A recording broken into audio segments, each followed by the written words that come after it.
বিষয়ের উপর আলোচনা শুনে থাকি। আজকেও আমরা একটা বিষয়ের উপর আলোচনা শুনব। আজকের বিষয়বস্তু হচ্ছে দান সৎকা সম্পর্কে, পর উপকারিতা সম্পর্কে, মানব সেবা সম্পর্কে। মানব সেবা, দান সৎকা, পর উপকারিতা, এগুলোই বিষয় দান সৎকা। এগুলো কেন করা হয়?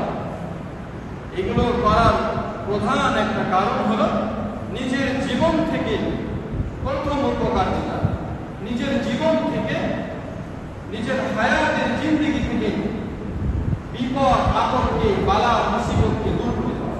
এটা এক নম্বর দানের কাজ। 2 নম্বর ফায়দা, আমাদের যাদের আত্মীয় স্বজন, বাবা মা বা সন্তান, কাছের জন আপনজন যারা চলে গেছেন পৃথিবী ছেড়ে, তাদের একটু উপকার দেওয়া, তাদের কবরের একটু আযাবকে কমায় দেওয়া, তাদের কবরের শাস্তিকে লঘব করে দেওয়া। কেন? দান এমন একটা পাওয়ারফুল ইবাদত, এমন একটা পাওয়ারফুল একটা জিনিস যা কবরের আযাবকে দূরে সরাই দিতে পারে, এমন ক্ষমতা দান করেছে, আল্লাহ দিয়েছিলেন। এই দান নামক ইবাদতকে, মানব সেবা নামক ইবাদতকে, পর উপকারিতা নামক এই ইবাদতকে আল্লাহ এতই পাওয়ার করেছে। 2 নম্বর ফায়দা পাইল। 3 নম্বর যে ফায়দাটা হবে, আমাদেরকে কিন্তু এই দুনিয়া ছেড়ে একদিন চলে যেতে হবে। আমরা কেউ এখানে থাকতে আসি না, থাকবো না।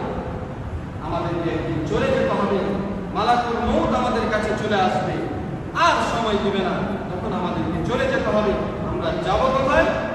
ওই দুনিয়া, পরকাল, কিয়ামত, হাসরের ময়দান, জান্নাত নামক একটা ঠিকানা।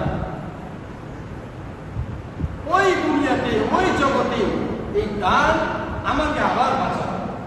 কোথা থেকে বাঁচাবে? কবর থেকে বাঁচানো শুরু করবে। এই দান সৎকা, পরোপকারিতা, মানব সেবা কবর থেকে আমাকে বাঁচানো শুরু করবে। শুধু তাই নয়, ফুলসিরাত আমাকে বাঁচাবে, মৃত্যুর কঠিন আযাব থেকে আমাকে বাঁচাবে। শুধু কি তাই না, এই দান সৎকা, পরোপকারিতা, মানব সেবা টানতে টানতে টানতে টানতে আমাকে তার এতটাই পাওয়ার ক্ষমতা, জান্নাতে পর্যন্ত আমাকে নিয়ে যেতে। এগুলো আমাদের মাঝে থাকা দরকার আছে না? নাই, আমাদের কারো লাগে না। আমাদের আমলেই আমাদের শক্তিশালী, এতই আমল করে ফেলেছে আমরা। আল্লাহ সুবহানাহু ওয়া তাআলা দান সৎকা, পরোপকারিতা, মানব সেবা আমাদের সকলের অন্তরের ভিতরে ফেলে দেন করে না।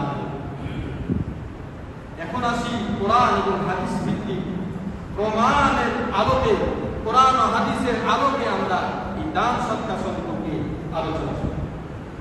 হুজুর, আপনি তো বললেন দান সৎকা